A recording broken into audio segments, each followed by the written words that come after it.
everyone, welcome to my YouTube channel. My name is Kani and today we are going to be making edible glue using CMC powder and water. Those are the only two ingredients that we are going to need. Alright, so let's get started and I'll show you how to get it done. Alright, so in front of me I've got our CMC powder. We call it CMC because the name is very hard. It's a carboxymethyl cellulose.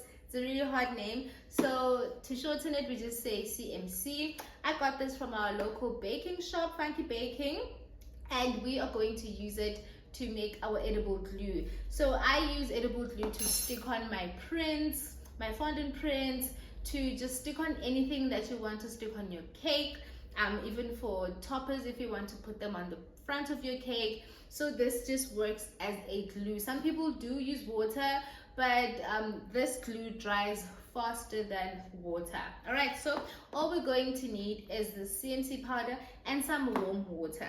All right, so I'm going to take this warm water and I'm going to measure 3 teaspoons.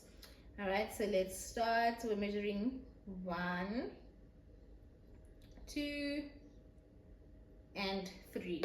All right, and then now I'm going to open up our CMC powder and we are going to measure 1/4 of a teaspoon. Okay, so there's my quarter.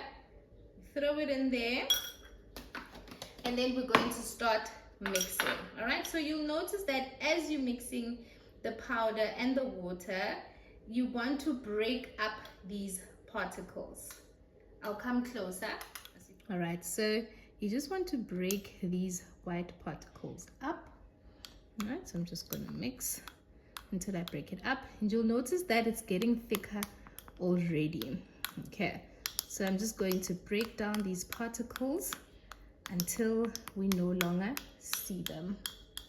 All right, so as you can see, I've broken down all our particles, those white particles, and as you can see, it's now thickened. So we are ready to use this as our glue to stick on anything that we want to stick on onto our cake. See how thick it is? It's not even going off the spoon. All right, so our glue is ready. So there you have it, quick and easy, really quick and easy. After this, just leave it aside to set for about 5 to 10 minutes, and then after that you can take your brush and brush your glue onto whatever item that you want to stick onto your cake. All right, if you have any questions, please do comment down below and I will answer you. All right, thank you so much for watching, everyone. See you in the next video. Bye.